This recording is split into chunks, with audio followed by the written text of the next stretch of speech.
Hey, everybody. Welcome back to the Civil Matters podcast. I'm excited to announce that we at Hutchinson Construction um, were, were named the 44th fastest growing business in the Metroplex, and that's across all business types, segments. So we're really excited about that. But we'd be remiss if we didn't remember all those that help us get here. And when we were starting our business, one of the first things that we had to have was insurance. A lot of folks don't talk about it too much. We're focused on other things, but it's incredibly important. And for us, we had a really great partner, still a great partner, Rob Petiti. He's our guest today. He's helped us since day one navigate the insurance industry, and he's been a friend, he's been a mentor, he's been a coach. And so Rob's our special guest today. And Rob, so welcome. Appreciate you coming on. If you wouldn't mind just introducing yourself a little bit, talk a little bit about your past before insurance, and then kind of where you're at today in your career. Well, thanks for having me. First and foremost, thanks for the kind words. It does mean a lot.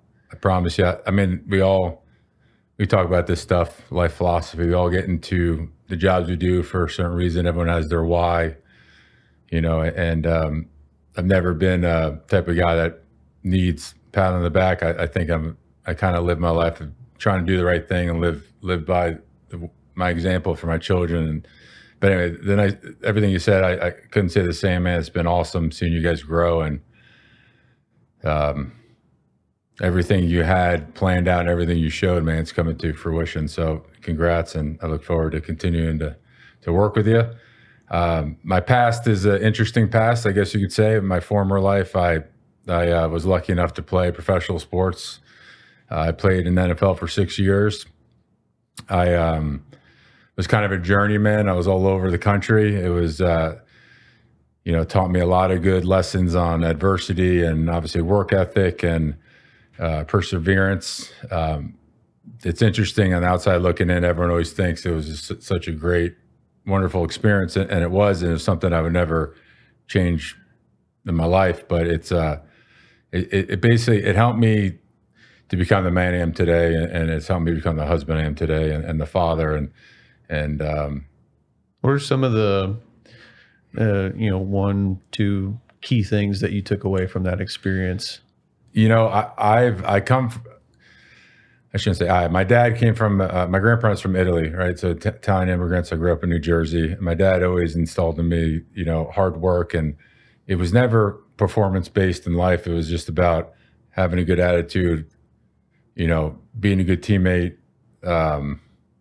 and giving it your best, right? So those are some things that in my career of football, I was always under recruited coming out of high school. No one really wanted to give me a scholarship. I went to University of Pittsburgh. It's really the only D1 scholarship I had. I ended up starting for 4 years there. I had a really good career. I was an All-American when I was a senior. I was All Big East 3 times. And I still tell people it's not because I was overly athletic. I had a chip on my shoulder, and I still feel like my football career, it's kind of correlated into my business career. I feel like I do better when I feel like someone kind of doubts me. Yeah, I feel like kind of like Rudy. Yeah, exactly. Yeah, exactly. But some people are different. Some people don't like taking criticism, and I'm, depending on who it's from, you might not like it. But I think I get a lot of motivation from people telling me I can't do things. So, leaving the football world, it kind of just, what's taught me was adversity and grinding. And when I was done playing, I had to start. I was a 32-year-old, 21-year-old, right? Yeah. I was back in the world, and the humbleness I knew I needed to start somewhere. And where I started 10 years ago with my company in Shirka, I didn't care what they were giving me, what it was. I was just like, I just want an opportunity to grind. And it's a hard transition coming from football into the real world, because you're not treated the same, and rightfully so. I didn't want people to know me I didn't want people to do business with me because I played football. I don't, it's a great conversation to have, and it's something I'm very proud of. But I owe it to my clients and I owe it to this industry to learn, and that's what I want to be known as, right? Yeah. So, but like I said, I mean, perseverance. But it's still pretty cool. Oh, it's right. I loved it. I mean, what's really cool for me, Joe, is my kids are 7 and 5 now. Mm-hmm. So I have all my helmets, I have all my jerseys. They sit in a closet, and now my 7-year-old has them all in his room. They sleep in the bed with them. They want to play professional sports, which I'm probably already tougher than I should be on them. But like I said, I follow the same path I was taught, and I think now we're going to get into advice for parents and parenting and sports, but there's too much in this world of parents trying to force, like I said, performance-based, like you missed a shot or you missed that. And I think that's the worst way to teach a child. I mean, me personally, you teach them the traits of, like I said, being a good person, being a character. Behaviors. Yeah, exactly. It's kind of like safety. You want to teach behaviors, not, punish, a certain infraction. Like you want to teach the behavior. The behavior will make you safe. No, that's a good, it's a good comparison. Cause I mean, it's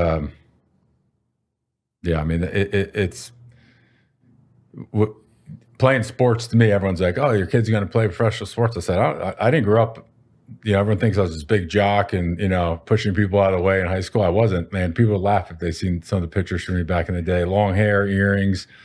But once I started getting good at something, I was committed to it. So, I think. Did you expect your football career to go longer? Was it a shock or? No, it was. So when I was coming out of, I didn't know what to expect. When I was coming out of college, I thought I was going to get drafted higher, and I got hurt at the Senior Bowl. So it kind of, you never know. Like I look into having I got 6 years in, and sometimes I look back and wish maybe I could have stayed in Dallas longer. Like I really liked being in Texas, but at the end of the day, like, just like yourself, like I'm faith driven, and I always believe that, you're put in a certain place for a certain reason, right? Like there's always a learning experience. It's hard for me to think if my career was different, then I wouldn't have met my wife, because going into my 4th season, I tore my Achilles with the St. Louis Rams, and I was contemplating if I was going to try to come back or not. And it was really tough for me, but I ended up coming back, playing 2 more years in Carolina. And that's how I met my wife. I met her brother in Carolina. So, there, a lot of people look back on what ifs in life. And I truly believe sometimes you only think of the bad things, but you don't think of like all the good things that came out of that too. So It's not always, like our coach says, it's not always as bad as you think. It's not always as good as you think. So, there's always a grace that comes after a trial, and it sounds like your wife is one of those gifts that was given to you after that trial, and you stuck with it and persevered, and look at you now. Yeah, it's pretty cool. That's funny. I appreciate that. That kind of chokes me up hearing that. But it's true. I mean, so you had a football career. You see that coming to an end.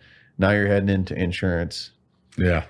And it seems like a very odd transition, but you've told me before that you're more proud of the insurance business that you've built versus your sports career.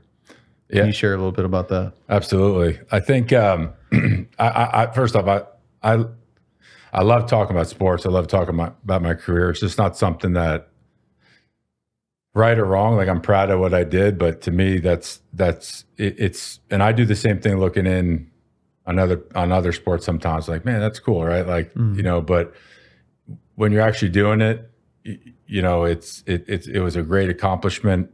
When I was done playing, well, like I said, I was doubted a lot with if I could even play in college, if I could play in pros. And then when I was done playing, I was kind of doubted about, through my life, of people saying that all you are is an athlete, you're never going to be successful in the real world. My dad was a super successful, worked at Wall Street, hardest working guy I've ever met. My brother was a stockbroker. My sister's owns her own law firm in Manhattan. And then there's me, right? And I'm like, Okay, how do I fit into this? So it honestly took me a while to find my true identity and realize, I never thought I was unintelligent, but just playing football your whole life and you hear the outside noise. And I've read some books, and sometimes, closed set mentality, or where you kind of start believing in things people say about you, even though they're not true. And some people often will not take a risk or take a chance to become something not because of what they believe, it's they listen to what other people believe about them. And I just don't think that's necessarily true. But it took me a while to find my identity. When I started working in this business, probably like 4 or 5 years, and I finally, what I built now means so much more to me. To be able to be a trusted advisor, a consultant, but I mean, people don't realize the magnitude of risk management and commercial insurance and helping companies like yourself, and even with the sureties and, 10, 20, 30, 40, 100 million, 200 million revenue companies I represent. And if you told me that any one of you guys 10 years ago, the guy with the long hair and the earrings and the guy that wore ripped sweats all around, if you told me I'd be doing what I've been doing now, I would be like, you're obviously not talking about me, but so I'm really proud of what I built, but my word and means a lot to me. Like I tell yourself and tell a lot of my friends and people I do business with, like, I don't know everything, right? I don't, but I promise you, like, this stuff matters to me. And I think in the business world, there's a lot of different types of people, not just in our industry, your industry. They do things the right way, they do things the wrong way, and you can't control what other people are doing. You got to control who you can be around and, people that motivate you. But I think there's a certain way to do things. And that's kind of, the impact this industry's had on me for allowing people like yourself to entrust me and my team. And so, yeah, it's, well, you guys have been great. Like I said, you guys have always been there to not only provide what we need, but to educate. Like, I've learned so much just from the conversations we have when we're talking about what we may need, what we don't need, or if there's an issue that arises, like, how do we navigate that?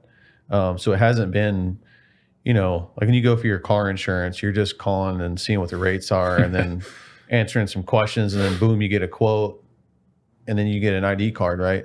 For this, it's been way more relational, which I appreciate. Construction is relational.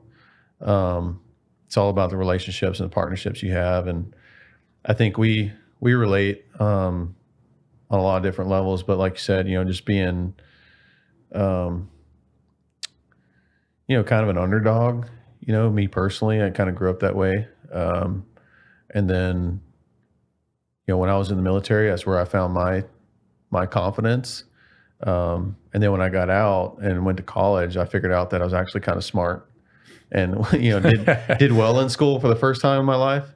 And then when I went for my first job out of college, I had a 4.0, graduated in 2.5 years, did all this extracurricular stuff.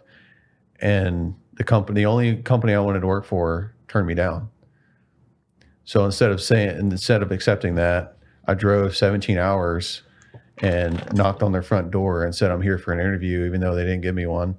But because I went that way, like they did, they gave me an interview. And anyway, it's all history now. But I think there's been kind of a connection there, like just feeling like an underdog. But in our respective industries, we go after the challenge and fight for it and learn every day. And I just appreciate all of it. I think it's a great way to put it, man.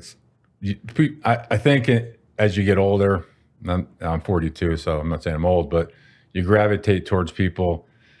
Sometimes you don't need to know every little thing about someone to know if you connect with somebody. Yeah. And I think it's hard for me to do business, or especially and be friends and be around people that I feel like they don't have to have everything I believe in.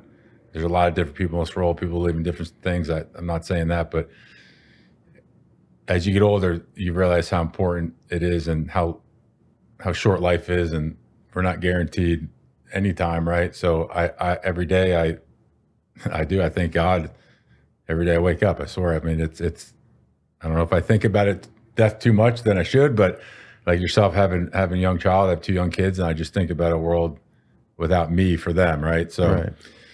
I just think at the end of the day, there's a right way to do it. And like I said, I've really enjoyed working with you. It's our world's challenging. There's always new things popping up, and I'm happy that I have so much support on my end, and not to pitch my company, but we're a proudly owned company and owned by Bill Cameron and Fidelity, and they put so much back into what allows us to be good for our clients, because there's a lot of good brokers out there, just like there's a lot of good construction companies, but it's not about the bottom dollar. It's about investing, and how do we become stronger to help our clients become stronger? Because without that, risk management is just writing policies and hoping nothing happens. And it's just not what this industry is. And Right. some people believe in that, and that's the way they do things. And I'm never going to tell someone how to do things, but anybody can write a policy. I tell people anyone can write a policy, and I mean that. Like, does not mean that's risk management. That's just Right. I mean, it's not like your car insurance, like our car insurance. We go on and get Geico, State Farm, and just get a couple quotes, and hopefully nothing happens. And if you need them, you put the claim in. But Well, if you won't pitch them, I will. I mean, Insurica and really you have been instrumental in our success and our growth. I find it funny, a little bit funny.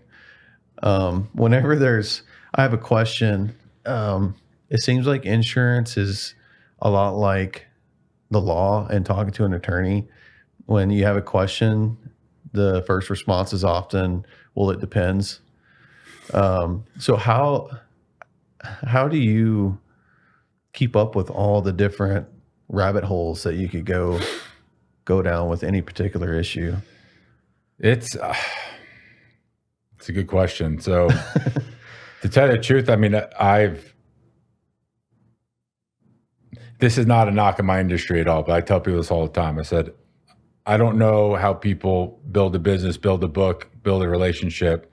And I think my industry has this aura to it that we play golf all day, right? Mm-hmm. Like, and I tell people, like, I don't know how people find time to do anything besides work. If you're doing this correctly, I think it's a lot of time. And that's not a knock against people that build their books and they're at the end of their careers. And but I think when it comes to the insurance world, having Ed Hallman, who's our senior claims consultant, who's been doing this for 40 years, learning, I get very involved in the claims. I don't, I want to understand why. I want to understand how it works. I want to understand from DeMarcus' standpoint, who's our, one of our leading risk consultants on the job. My job necessarily isn't to go out there to have an OSHA 10 certification and train people, but I've learned so much through them. And then Kevin Riley, who's our DOT specialist. And what it does is it allows me to learn every facet of like how it all works, instead of just being more focused in on here's the coverages, here's our limits. I feel like I'm a hybrid of a lot of different things, but I mean, I'd be perplexed to say if I'm lucky to have those guys teach it. But the other thing is having a good marketing team. I mean, there's ongoing changes in our world all the time. And one that we're kind of dealing with right now that's been really tough is kind of transition to this is we've been in a hard market for 6 years. Mm-hmm. And that's normal. That's not normal, right? So the ability of carriers to, when people talk about hard market, when the price is going to stop, auto is going to stop increasing, when's property going to stop increasing? I said, it's more than that to me. It's the capacity of carriers to want to write certain industries. It's getting harder to get carriers to write excess or umbrellas over heavy auto exposures. So there's a lot of challenges right now. And if we're not educating ourselves, and I'm not going to lie, it would be a lie if I told you I'm reading books all day, because it's not the truth, right? But you have to have some sort of pride in what we do. And I try to mentor some of the younger producers, and I said, this isn't about who you know, right? You got to learn this business, and people aren't trusting you to know the answers. If you don't know them, no one's going to yell at you if you don't know the answer, but they will. Yeah, they will. The worst thing you can do in this business is to be a yes sir and just lie to people, right? Yeah. So know your market. Yeah, you got to know who to talk to and trust that people you're a trusted advisor. And I think that it's hard for people in this world I think a lot of people want to be yes people, and they don't want to. And it's not conflict. It's like you pay lawyers and CPA, you pay people for even their if it advice. is conflict, I mean, certain levels of conflict can be healthy. Yeah, well, yeah, it's not. Yeah, exactly. It's not. We're always giving our best advice, and there's a lot of situations where there's not a good outcome, right? Yeah. It's like it's either A or B, and then we sit down and kind of think about the situation, and that's just the way it is. But I think those conversations need to be had. But well, specifically, so we just had an election, and everyone was pent up about it. What's going to happen? I mean, I think we can report the sky has not fallen. Everyone's still okay. But as it pertains to insurance, do you see, I guess I'm going to ask a two-part question. One, do you see any real change as it pertains to insurance based on who's in the White House or who's in Congress? If so, what? And then, I'll let you answer that first, and then I'll ask you. Yeah, so I think it's funny because when we talked about, as I was going to research this over the weekend, sometimes researching you can go down a rabbit hole, and I was reading all sorts of different things, but I've been doing this for 11 years now, and I have a lot of good mentors and colleagues that have been doing this 40 years, so I kind of started picking some people's brains about, I don't know the way it was 30 years ago, right? But I think, Trump being president and, obviously our economy, we can talk about inflation, we can talk about, returns on investments. I think there's no public forum where I can go on and see how the carriers make their money, but they make a lot of their money by investing money in the stock market. So, we've talked about this where, if they're getting a certain return, does that mean that their rates decrease?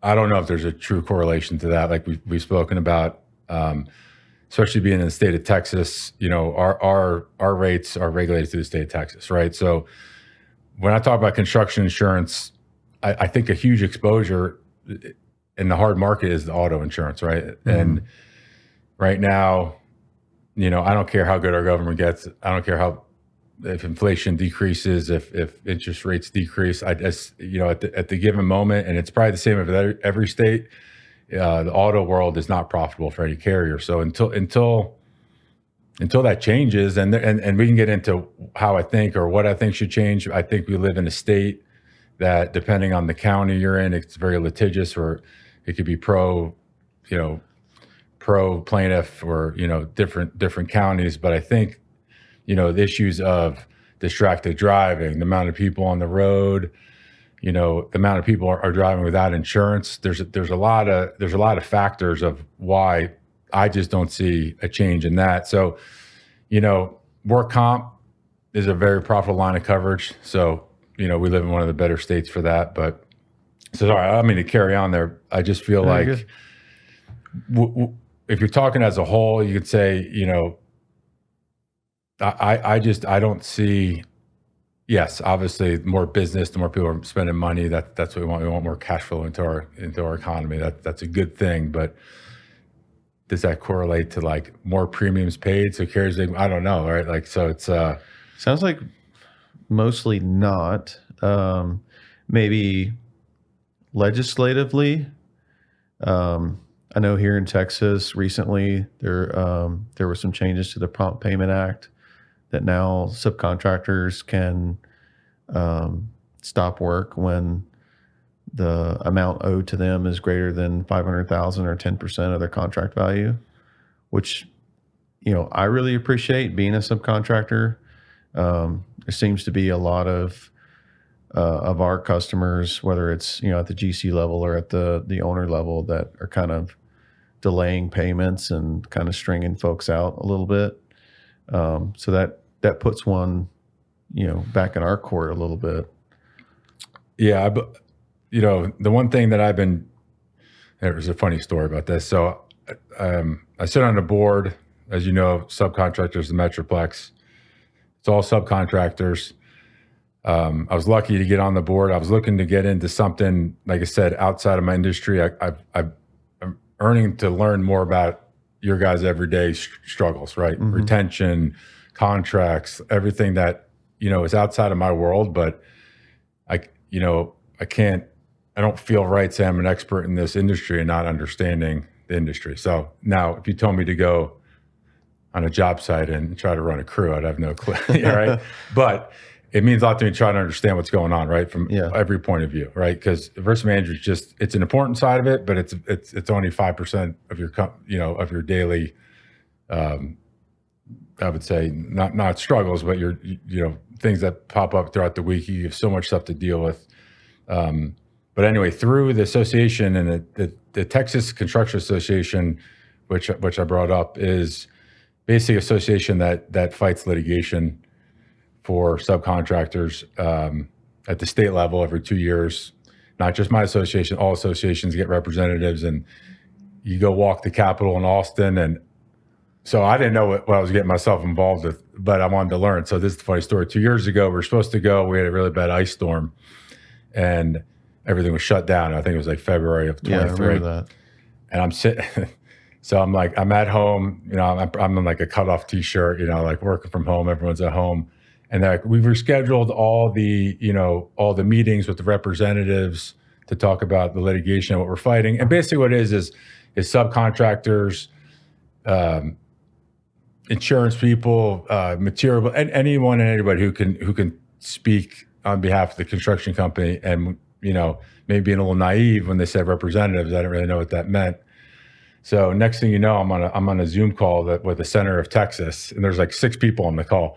And I'm truly like having a conversation with this. And, it's funny because that's cool. When you think of politics, obviously they're for the people. They're elected to work for the people, but you don't really realize that. Yeah. You can also not schedule many of calls us have with them. that interaction. Right. With them, yeah. And so I got off the phone. I told my wife, I was like, this is a little more serious than I thought. Like everyone's getting, but it was an awesome experience. I mean, there's Keith Bell, who I believe he's one of our representatives, and he owns Intex Electric. He was fighting litigation. He's very involved. It's interesting. There's a lot of things that I understand. There's some things I don't understand, but want to learn. And like I said, that's coming up again. We're going to walk it again in February this year. So just, like I said, I don't know everything and everything about it, but spending time and just hopefully, giving my point of view and anything I do to help, whatever that may be. I mean, it may be nothing and it may be something, I don't know, but I still feel like it's something that is important for me in this point in my career to continue to help with. Real quick, if I could ask you, off the cuff, 3 tips that you would give a subcontractor to watch out for or to talk to their insurance agent about. 3 what you would think are kind of the most important things to. Okay, there's I'll try to keep it to 3 because that's tough, but just give us the top 3. Okay, so a couple things, right? I would start with, a lot of people trust their consultants or their brokers or whatever you want to call them, that they're doing the right thing, but not a lot of people ever read their policies. And to be honest with you, like I've never read my home insurance. I do this for a living, right? Yeah. I don't expect, and if someone was to read it, they're not supposed to understand it, right? It doesn't mean you can't be educated and understand what they mean, and we can sit down and talk about it. But some of the biggest things that I've seen, my colleague and I can't tell you. We'll look at policies that have residential exclusions, that contractors are doing residential work, and lots of it. We see exclusions for independent contractors, which is, you could be subbing work out, you cannot be subbing work, but it's not a good exclusion to have. You can have basically physical damage caused by an independent contractor or property damage caused by him. It's not a good exclusion to have. Subsidence exclusion, it's earth movement. It's a very broad statement, but I've seen it on dirt work contractors. I've seen it on excavation, seen it on boring contractors.